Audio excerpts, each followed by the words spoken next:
matin sur France 3 Bretagne. Bienvenue à toutes et à tous dans votre émission Ensemble c'est mieux. C'est un anniversaire dont on se serait bien passé depuis un an. Le coronavirus met à rude épreuve notre morale. Confinement, couvre-feu, manque d'interaction sociale, crainte pour l'avenir. La liste est longue et cela pèse sur notre santé mentale. On parle même aujourd'hui de fatigue pandémique. Ce sera notre dossier du jour. Mais avant, comme chaque jour, partons retrouver Evan. Evan qui est à Redon ce matin. Salut Anne Fantet et bonjour à tous. Ce matin, je suis au cœur de Redon pour vous présenter un lieu de formation au métier du vivant et de la nature. C'est un lycée agricole nouvelle génération, vous allez voir. On va en parler avec vous, Nicolas. Bonjour. Bonjour Evan. Vous êtes donc le directeur des lieux. Merci de nous accueillir. Est-ce que vous pouvez déjà nous présenter les métiers auxquels on se forme ici? Oui, donc le lycée ISAT est un établissement donc, de 700 élèves. Et donc il va former des jeunes dans 5 domaines de métiers, donc des jeunes de la 4e à Bac+3, dans le domaine du paysage, de l'agriculture, des agroéquipements, des services à la personne et des laboratoires. Alors agroéquipement, c'est les tracteurs notamment? C'est notamment les tracteurs, mais c'est tout ce qui va concerner les machineries en lien avec les domaines de l'agriculture. Ça peut être aussi la robotique en élevage, des choses comme ça. On va aller voir qu'est-ce qu'ils sont en train de faire là, les étudiants. Alors les jeunes, dites-moi ce que vous faites là actuellement.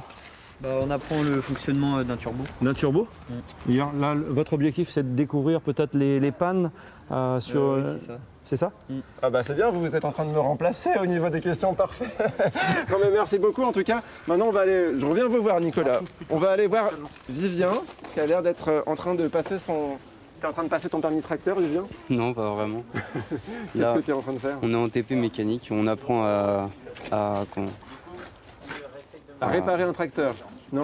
Pas exactement, on apprend tous les composants d'air moteur, l'alimentation d'air moteur. Et à quoi ça sert quand on est agriculteur de savoir la mécanique et savoir que tu vas pouvoir réparer ton tracteur plus tard? Par exemple, oui, s'il y a un problème, c'est pour pouvoir voir une panne plus facilement, pas appeler le concessionnaire directement. C'est pour que ça coûte moins cher en quelque sorte, quoi. Bon bah c'est bien, alors, continuez à apprendre, c'est toujours bon à prendre des petites économies. Merci beaucoup. Nicolas, on va continuer évidemment à voir l'étendue des formations, ça ne se résume pas que à l'entretien des tracteurs. Évidemment. D'accord.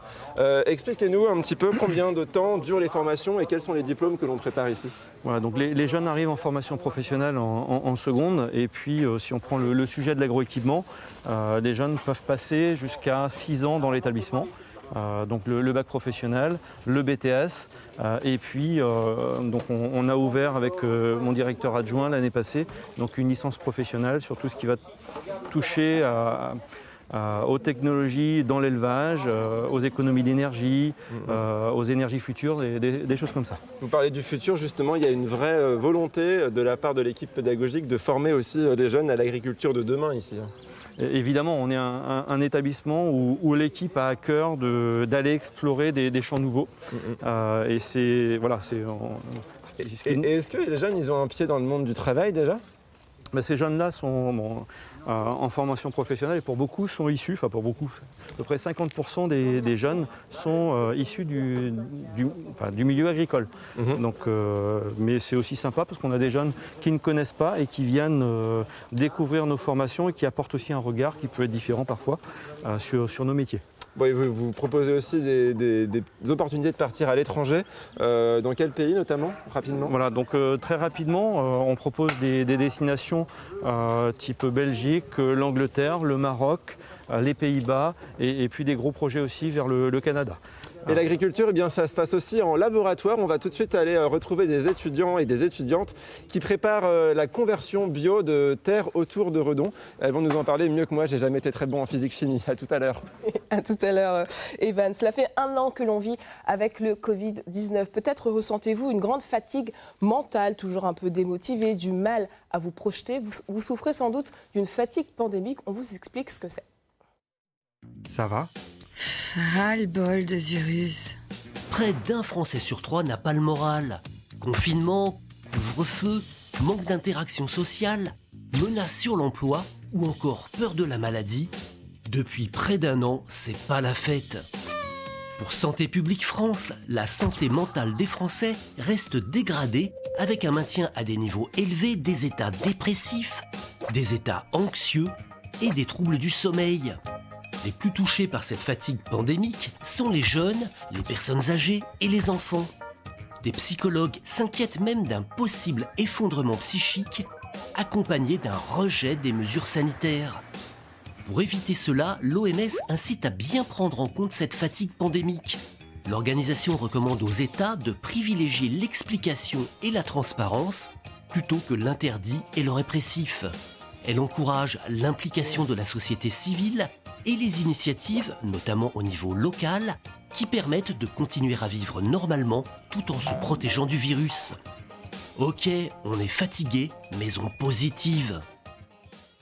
Voici en tout cas ce matin de ne pas vous déprimer davantage. Avec nous pour en parler, Mélanie Maillard, bonjour. Vous êtes psychologue clinicienne et Sandrine Héligon, cadre de santé dans le service de médecine interne polyvalente au CHU de Rennes. Et avec vous, Nicolas Perrin, on reviendra sur votre association Parents Solo Solidaire 35. Bienvenue à toutes et à tous. Alors on va commencer par ce chiffre. Au moins 60% des personnes interrogées déclarent se sentir épuisées par l'urgence sanitaire et les restrictions qui en découlent. C'est ce qui ressort d'une enquête de l'Organisation mondiale de la santé. Mélanie Maillard, est-ce que c'est souvent l'objet des consultations que vous avez en ce moment avec vos patients ? Oui, il y a beaucoup plus de demandes que l'année dernière. Alors avant, il y a un an, cet anniversaire, mais oui, il doit y avoir 40 demandes par mois, nouvelles demandes de suivi, comparées à avant la pandémie, où on était peut-être à 15 par mois. Oui, je ressens vraiment une différence. Et elle s'exprime comment, cette fatigue ? Les gens vont venir pour une morosité, des troubles anxieux. Ils vont venir parce que les problèmes peut-être qu'ils avaient avant, qu'ils arrivaient à gérer. Ils avaient des mécanismes de défense pour maintenir en tout cas leur santé psychique. Là, ils peuvent plus y avoir recours.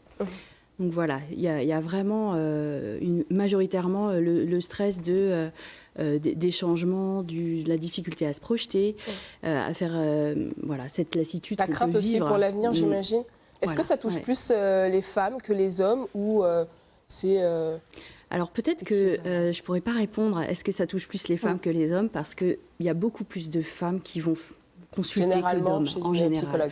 Donc peut-être qu'en effet les hommes le ressentent aussi, mais ils ne vont pas forcément faire appel. Justement, on va poser la question au seul homme sur ce plateau ce matin.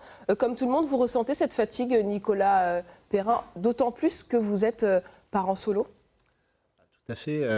C'est une période compliquée pour tout le monde. Je pense qu'on ne s'attendait pas à ce que ça dure aussi longtemps, et donc les périodes sont difficiles. Les week-ends se ressemblent un peu avec nos enfants. On a du mal à trouver de nouvelles activités éducatives et sympas à faire.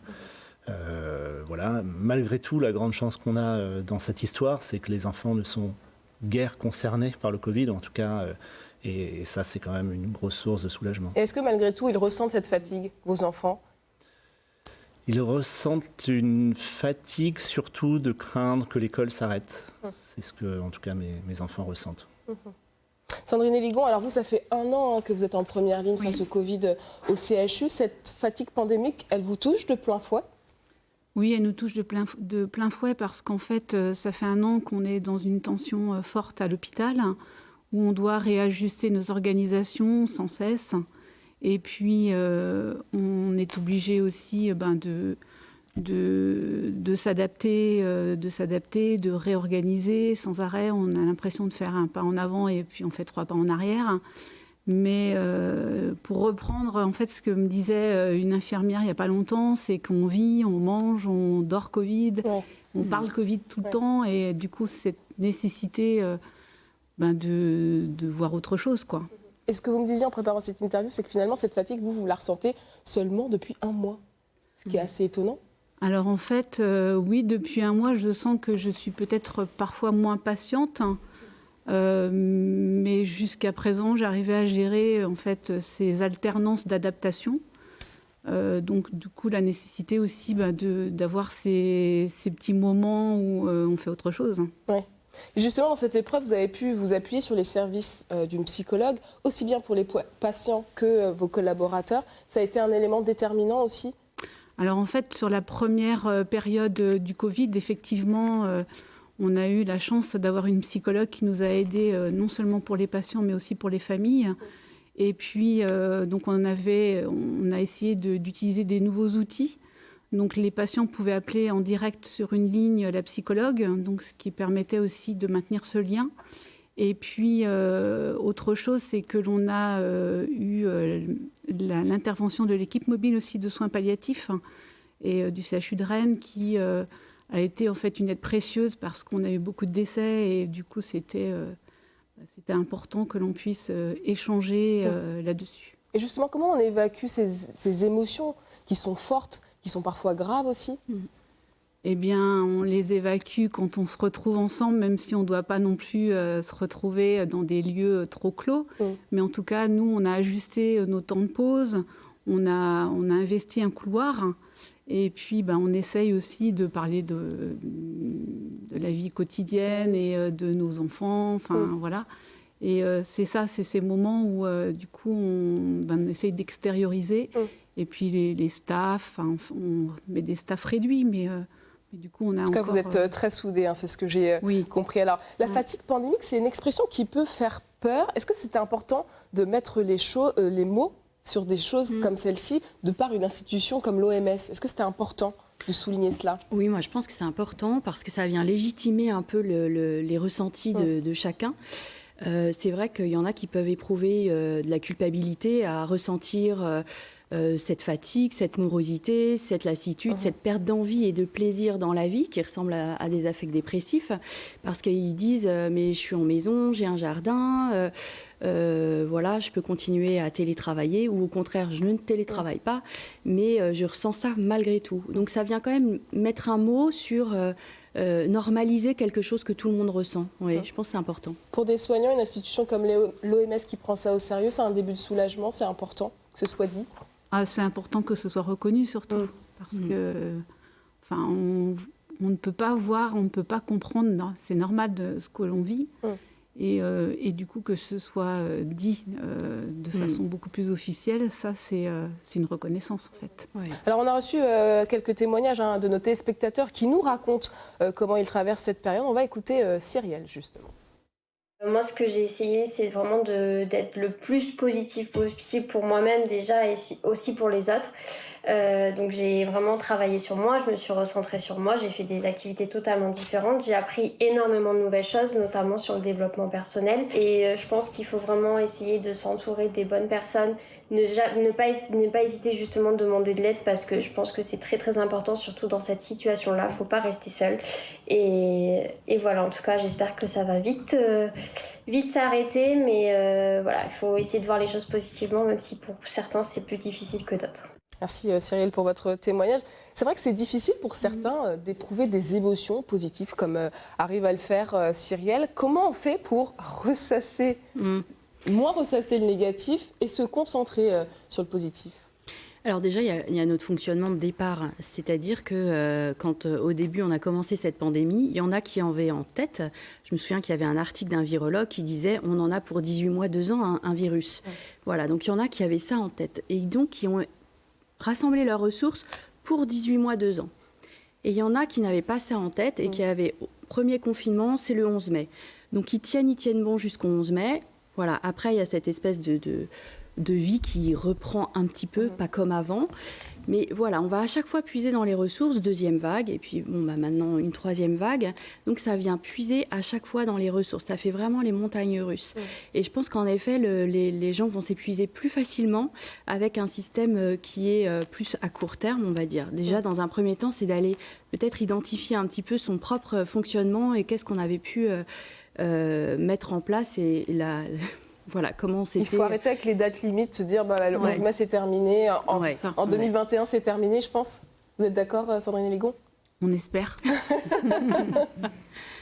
Et puis l'optimisme, c'est une habitude mentale. Alors j'imagine que dans votre service, pour s'accrocher, en fait on s'accroche aussi aux petites victoires, aux petites attentions. C'est ça qui fait aussi qu'on tient dans la durée ? Eh bien, toutes les reconnaissances que l'on a eues de la population déjà, et puis... les témoignages de patients, les au revoir et quand on a quelqu'un qui va en rééducation ou qui rentre à son domicile, c'est des belles victoires. Et ça, oui, on s'y raccroche fortement. Nicolas Perrin, comment vous cultivez ce côté positif ? en cette période très morose? Nous, le but de notre association, de toute façon, c'est de rompre l'isolement des parents solos. Donc, heureusement, actuellement, que les réseaux sociaux, finalement, nous permettent encore de communiquer, d'organiser des apéros visio, des cafés parents, des échanges entre nous pour se parler, continuer d'échanger entre nous. Alors c'est vrai que cette fatigue pandémique, elle peut paraître insidieuse, mais malgré tout présente. Comment détecter les signes de démotivation, de fragilité? Je pense notamment aux parents qui s'inquiètent pour leurs enfants, pour leurs ados, Mélanie Mayer. Alors en effet, il y a des enfants qui peuvent très bien verbaliser, c'est vrai, ça arrive, il y en a marre de ce virus, j'en ai marre de ne pas voir mes copains comme je veux, j'en ai marre du masque, j'en ai marre de me laver les mains tout le temps. Il y a des enfants qui peuvent verbaliser un ras-le-bol. C'est vrai qu'on va plus regarder les troubles du sommeil, on va plus regarder aussi l'alimentation. Est-ce qu'il y a un plus fort appétit, une prise de poids ou au contraire une perte de poids? Voilà un petit peu pour les signaux médicaux. L'ado, pour lui, on va plus regarder l'isolement. Est-ce qu'il s'isole? Est-ce qu'il passe plus de temps dans sa chambre? Alors, il y a ce qui est inhérent à l'adolescence. Donc, en effet, ils sont plus souvent... accrochés au téléphone. Voilà, accrochés au téléphone. Donc, c'est quel lien on va sauvegarder pour voir cet isolement? Qu'est-ce qu'il raconte de ce qu'il vit? Comment il raconte sa vie aussi? Est-ce que vous auriez des conseils, Sandrine Héligon, Nicolas Perrin, pour peut-être détecter des signes de motivation avec votre casquette de parents?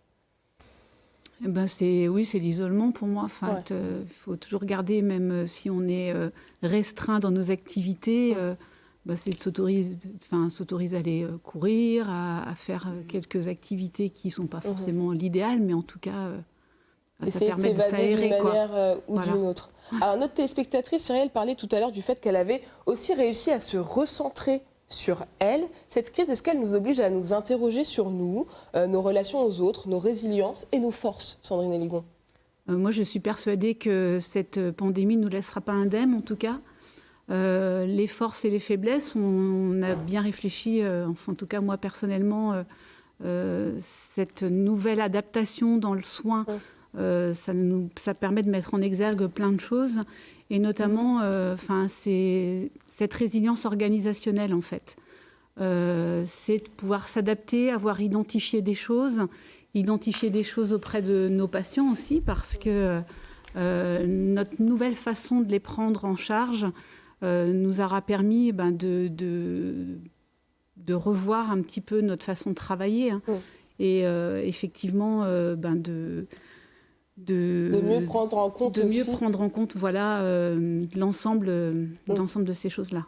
Ce Covid, ce sera une expérience de vie en accéléré pour tout le monde, indéniablement. Oui, je pense que tout le monde doit s'adapter et aller trouver de nouvelles ressources. Ouais. Alors on sait que l'horizon est encore flou, les beaux jours arrivent. Alors les experts de l'OMS craignent aussi que cette fatigue conduise à terme à un rejet brutal des mesures sanitaires. On pense bien évidemment aux masques. C'est une inquiétude que vous avez, Sandrine Héligon. Est-ce que c'est des choses que vous voyez dès aujourd'hui au CHU? Oui, on le voit. Enfin, moi personnellement, ça a tendance à m'agacer. Parce que nous, alors c'est ce que je disais tout à l'heure, on est formaté en fait depuis un an à bien mettre son masque, à se laver les mains, etc. Je pense qu'il faut quand même, il faut tenir bon, il ne faut pas lâcher, parce que c'est très important, et que bien sûr qu'on verra le bout, en tout cas moi j'en suis persuadée, mais tenir bon c'est ce qu'il faut faire. Il nous reste 20 secondes de Mélanie Mayer. À quoi chacun peut se raccrocher pour tenir dans le temps? Si vous aviez un petit conseil, un dernier. Alors voilà, rassembler avec les moyens qu'on a, qu'est-ce qu'on peut se faire pour se ressourcer? Trouver, il faut être créatif, c'est vrai, faut trouver de nouveaux moyens de ressourcement. Merci en tout cas à tous les trois de nous avoir apporté votre éclairage. Je vous propose maintenant de partir retrouver Evan qui s'est rendu ce matin à Redon dans un lycée Nouvelle Génération. Bon, j'espère que vous étiez bon à l'école en physique-chimie parce que vous risquez d'avoir besoin de vos connaissances. Patrice, ici c'est un beau laboratoire pour une école d'agriculture. Oui, on est très fiers de ces laboratoires. Enfin, l'équipe enseignante, les étudiants sont très heureux dans ces labos flambant neufs, d'un niveau professionnel qui permet à nos jeunes effectivement de travailler ensuite avec les outils effectivement qu'ils vont retrouver dans les laboratoires professionnels. Alors justement, ces jeunes, ils vont vous présenter des expériences qu'ils sont en train de réaliser et qui sont très concrètes. On va commencer avec Audrey et Evan. Première fois de ma vie que j'interviewe un Evan. Est-ce que tu peux nous expliquer ce que tu fais? Eh bien là, je suis en train de peser une masse de terre pour ensuite déterminer le pH grâce à un pH mètre. Donc le pH, c'est l'acidité du sol, si je me souviens bien. C'est ça. alcalinité du sol. Et à quoi ça sert? De savoir quelle plante sera plus favorable à pousser dedans ou à tout ce que ça peut apporter à une plante qui va pousser en terre après pour la culture. Et c'est très concret, cette terre, elle vient d'une parcelle pas très loin d'ici? Oui, juste de l'Issat, celle-ci. D'accord. Où Et vous allez faire pousser des pommes de terre? C'est ça. Bon bah super, je vous laisse gérer votre petite manip, on va passer dans la salle d'à côté. Merci beaucoup à tous les trois. Patrice, on parle de chimie quand on parle d'agriculture, mais on a souvent tendance à opposer l'un avec l'autre en fait, mais la chimie est au service de l'agriculture et même de l'agriculture bio. Bien sûr, effectivement, dans nos laboratoires, on va le voir, on étudie aussi la biologie des sols. Et de plus en plus, avec les problématiques de pollution, d'environnement, effectivement, nos laboratoires sont amenés à faire un certain nombre d'analyses en lien avec l'environnement. Et on a d'ailleurs une nouvelle formation technique de détection des contaminants, un bachelor qui va se monter en lien avec ces nouvelles problématiques-là. Ça me fait bizarre de venir dans une salle comme ici parce que j'ai eu 4 sur 20 au bac en physique-chimie. Donc ça me fait bizarre. Alors, rien à voir. Bonjour à toutes les 4. Est-ce que... Ah bah tiens, tu vas peut-être pouvoir nous expliquer ce que c'est ça? Ce sont des boîtes de pétri. C'est des boîtes où en gros on met ce qu'on veut analyser dedans et ça nous dit ou pas s'il y a des bactéries qui vont entre guillemets pousser dedans. En fait, c'est pour vérifier si le sol est vivant. Bah oui, en gros, ouais. Et pourquoi, en fait, à quoi ça sert d'avoir un sol vivant? Il n'y a peut-être pas que toi qui peux répondre. Hein. Ça va servir à la qualité du sol, parce qu'au final, le sol qu'on a prélevé, c'est le sol d'une agricultrice, et du coup, on pourra lui redire la qualité microbiologique de son sol. C'est une agricultrice qui est en conventionnel? En conversion vers le bio. D'accord. Et du coup, ça va l'aider à savoir sa qualité de sol. Bon, et avant qu'on vous laisse tranquille, j'aimerais bien savoir, c'est quoi le métier auquel vous vous destinez? Nous, on a plusieurs orientations. Il y en a qui vont aller travailler directement, donc dans des usines ou dans la recherche. D'autres qui vont aller dans des licences pro en alternance ou d'autres qui vont aller dans des licences et ensuite des masters. Bon, vous êtes fiers de vos élèves? Très, très fiers. Bon, vous pourrez lui montrer le replay c'est un jour. Merci beaucoup. En tout cas, on va se retrouver pour parler d'autres actions que vous menez ici. Vous allez voir qu'il y a même une option VTT au sein de ce lycée agricole. J'ai hâte d'aller voir ça. À tout à l'heure. À tout à l'heure, Evan. Et on parlait à l'instant de cette fatigue générale que l'on ressent tous dans ce contexte sanitaire. Situation d'autant plus délicate quand on est une famille monoparentale. Je rappelle, Nicolas Perrin, vous êtes le président de Parents Solo Solidaire 35. Alors vous-même, parent solo, comment vous avez mené de front lors du premier confinement le travail et s'occuper des enfants? Le premier confinement, pour être clair, ça a été l'enfer. Hein. Gérer son travail et les devoirs à la maison en même temps. On était totalement sous l'eau. Même l'association a été obligée d'être mise en sommeil. Chacun essayait de gérer dans son coin. Depuis, c'est un peu plus facile. Depuis que l'école a repris, on a un petit peu peur de cette petite musique en ce moment, de la fermeture des écoles, évidemment, mais on croise les doigts. Pour ceux et celles, malgré tout, qui ont eu la possibilité de ne pas télétravailler et de prendre un repos, il y a eu aussi des effets positifs, malgré tout, de reconstruction d'un lien familial ou en tout cas d'une consolidation. En tout cas, de partager des moments précieux en famille. Tout à fait, avec finalement parfois plus de temps à passer avec ses enfants. Alors certes, dans un espace restreint, c'est une grande chance d'avoir un jardin dans ces situations-là. Quand on est avec des enfants en bas âge, dans un appartement, seul avec ses 1, 2, 3 enfants, c'est très très compliqué. Et finalement, c'est une course permanente. Essayez de nous faire comprendre à quoi ressemble une journée quand on est parent solo, parce qu'on a du mal à s'imaginer en fait quand on n'est pas sujet... Je vous rejoins. Je pense qu'on ne peut pas se rendre compte quand on l'est pas, en fait, parce que toute la charge mentale repose sur nous, finalement. On n'a pas le choix. Donc, après sa journée de travail, on va chercher ses enfants à l'école, on gère les devoirs, on fait à manger en même temps ou pas, si on y arrive, et on gère les dodos, et parfois, on a besoin de recontinuer à travailler ou pas, une fois que les enfants sont couchés, parce qu'on a dû sortir un peu plus tôt. Il n'y a pas de répit. Les journées peuvent être un petit peu longues. Pour ma part, je suis en garde alternée, donc j'ai la chance de pouvoir souffler une semaine sur 2. Mais beaucoup d'entre nous au sein de l'association, 80% à peu près, sont en résidence principale. Et donc le répit parental est très très rare. Le temps pour soi est extrêmement rare et c'est aussi l'objet de l'association, c'est-à-dire de permettre d'organiser des sorties, des moments conviviaux aussi, avec ou sans enfants, pour permettre aux parents de souffler de temps en temps. Je voulais dire, en France, un tiers des familles sont monoparentales. 85% d'entre elles sont gérées par des femmes, selon le secrétariat d'État chargé de l'égalité entre les femmes et les hommes. On retrouve le même ratio dans votre association ? Oui, à peu près. Ouais. On a 80% de femmes environ. Et d'ailleurs, j'en appelle aussi aux papas solo, mais qui sont plus rares. Mais on est rejoint ces derniers temps, notamment aussi par des papas solo. Et je trouve que c'est bien aussi que les hommes se sentent plus concernés par l'éducation, peut-être qu'il y a quelques années. Les temps changent et c'est une bonne chose. Hélène Maillard, est-ce que vous avez pas mal de parents solo dans les patients que vous suivez ? Oui, il y en a et voilà, il y a aussi ce que la pandémie a amené, c'est beaucoup de séparations, donc beaucoup de gardes qui se mettent en place, des désaccords, des tensions. Et puis parfois, il y a certaines familles où il y avait une garde alternée avant la pandémie et puis la pandémie a fait arrêter cette alternance-là aussi. Donc c'est vrai qu'à chaque fois, c'est qu'est-ce qu'on va mettre en place et puis... voilà, c'est intéressant d'avoir des adresses, des associations en tout cas qui peuvent prendre le relais pour ces familles-là. Ouais. Alors avec le Covid justement, vous vous adaptez pour maintenir les liens. Alors vous me disiez que c'était compliqué de se réunir en physique, tout le monde, mais malgré tout les échanges s'intensifient sur les réseaux. Tout à fait. Alors grâce à Facebook notamment, on a 300 familles actives aujourd'hui qui communiquent, qui échangent, qui communiquent aussi en dehors du Facebook groupe de l'association et qui créent des liens ainsi de cette façon-là. Et ça, ça fait plaisir. On organise également aussi des temps avec des conseillers en parentalité, avec des psychologues sur des thématiques spécifiques autour de l'éducation. Alors en visio malheureusement en ce moment, mais ou aussi parfois sur la culpabilité de la séparation, sur l'autonomie de l'enfant, sur comment gérer la fatigue des enfants en ce moment, dans cette période particulière.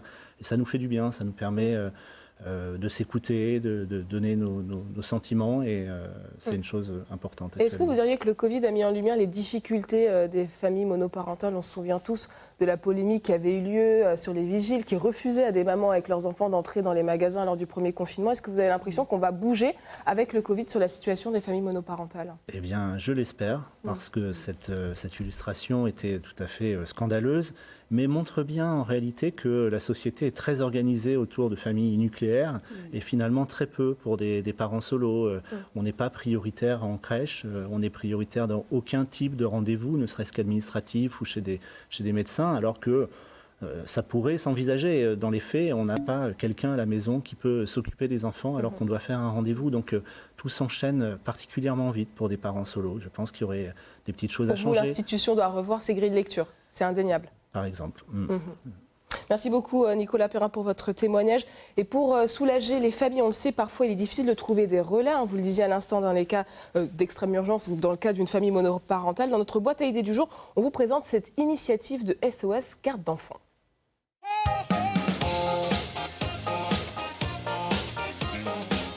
Si on ne peut pas faire garder Aglaé, comment on va aller à ce rendez-vous ? On pourrait demander à SOS Urgence Garde d'enfants. Aider les parents ayant besoin d'une garde ponctuelle, urgente et exceptionnelle, telle est la vocation par exemple de l'association SOS Urgence Garde d'enfants. Vous êtes parents ou jeunes grands-parents ? Vous aimez les bambins et vous avez du temps libre ? Pourquoi ne pas devenir bénévole pour du babysitting solidaire ? La garde de l'enfant, de 2 heures à une journée entière, se fait soit à votre domicile, soit au domicile de l'enfant, du lundi au vendredi, hors vacances scolaires. Marie-Hélène est bénévole à SOS Urgence Garde d'enfants depuis 20 ans et le plaisir est toujours là. Je donne une journée par mois pour dépanner les familles. Je passe un agréable moment avec les enfants. On joue, on se balade, on cuisine, bref, on s'amuse. Et j'intègre une belle équipe de bénévoles, très unis, très sympas, qui se réunit régulièrement. Alors, n'hésitez pas à solliciter SOS Urgence Garde d'enfants ou à intégrer notre belle équipe de bénévoles. Merci. Bon à savoir, l'association sélectionne avec soin ses bénévoles babysitters. Ils sont recrutés dans le quartier, 2 entretiens préalables sont organisés, ainsi qu'une visite à domicile. Voilà pour notre idée du jour. On passe maintenant à notre volet emploi. Coup de projecteur ce matin sur un métier en pleine expansion. Technicien en génie climatique, voyez le portrait de Maximilien. T'as vu le niveau d'huile ou pas? Il est bien? Il est bien, avant il était pas bien en plus. Non mais là il est pas très. Il est un peu haut là. Donc, je m'appelle Maximilien Valentin, j'ai 32 ans. Mon métier, c'est technicien manager d'exploitation dans le génie climatique.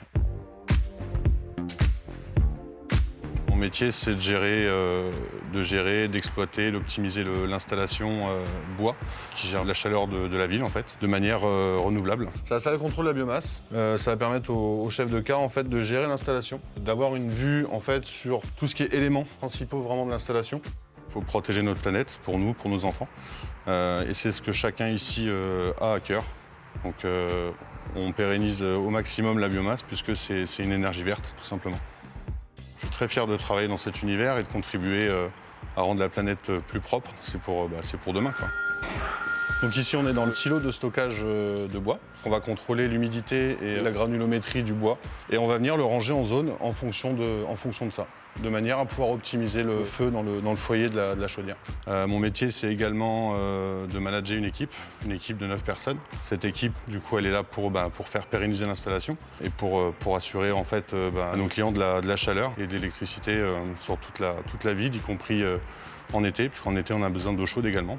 Donc les barrières, on fait quoi avec les barrières? Les risques, c'est quoi? La chute. Le risque de chute, ok, ça marche. Moi, ce qui me plaît au quotidien dans le métier, c'est les relations humaines, c'est de manager mon équipe et c'est ce qui me plaît énormément. Également l'aspect technique qui est très, très compliqué sur une installation de ce genre-là. On en découvre tous les jours, on ne connaît jamais rien par cœur. Le fait d'apprendre aux autres et de partager son savoir, c'est très très important pour moi. C'est le refroidissement du clap et du poussoir. Du clap et du poussoir. Voilà. Et c'est aussi d'apprendre les autres. Peu importe l'âge, on apprend toujours des autres. Donc c'est vraiment cet aspect-là qui me plaît le plus aujourd'hui. Quand on s'investit autant dans un travail, il n'y a pas que l'aspect financier. Ça nous permet de vivre, certes, mais c'est vraiment une passion parce qu'on aime son métier, on aime les gens, quoi. C'est important comme métier puisque si on n'est pas là, derrière les gens ils sont pas chauffés, quoi. Donc comme je dis souvent, effectivement on sauve pas des vies, mais on chauffe des villes. C'était le portrait de Maximilien. Pour en savoir plus sur les opportunités dans le secteur, Sylvie Lissi-Lourd de Pôle emploi Brest est avec nous. Bonjour Sylvie. Bonjour.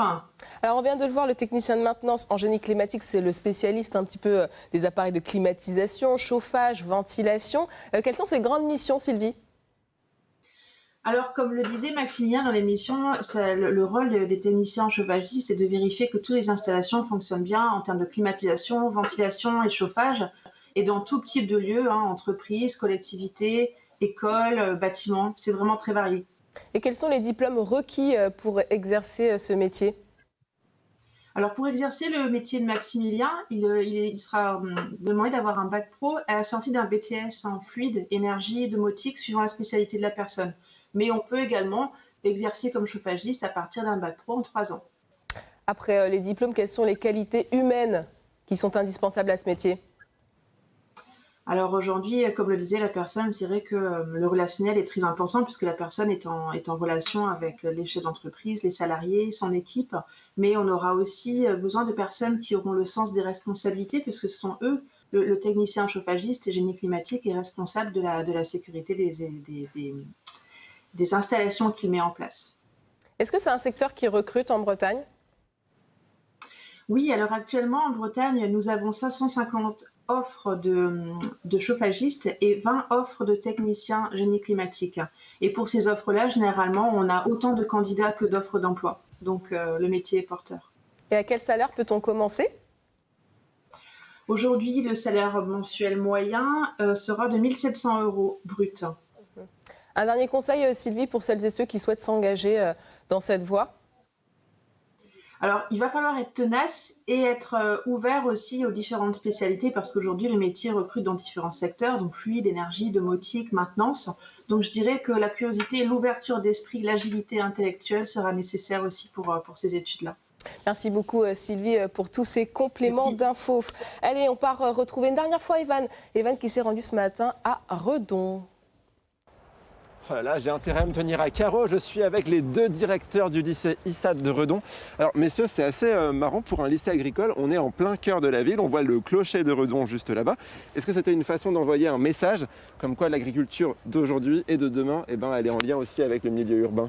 Eh bien oui, c'est une chance pour nous d'avoir un lycée agricole en pleine ville. Ça montre bien que les lycées agricoles ne sont pas à côté de la ville, mais qu'effectivement campagne et urbain sont en lien pour répondre aux aspirations et aux enjeux de la société actuellement. Alors, vous êtes vraiment dans une démarche d'apprendre l'agriculture de demain et en témoigne cette haie paysagère en devenir qu'on a juste ici. Expliquez-nous son but.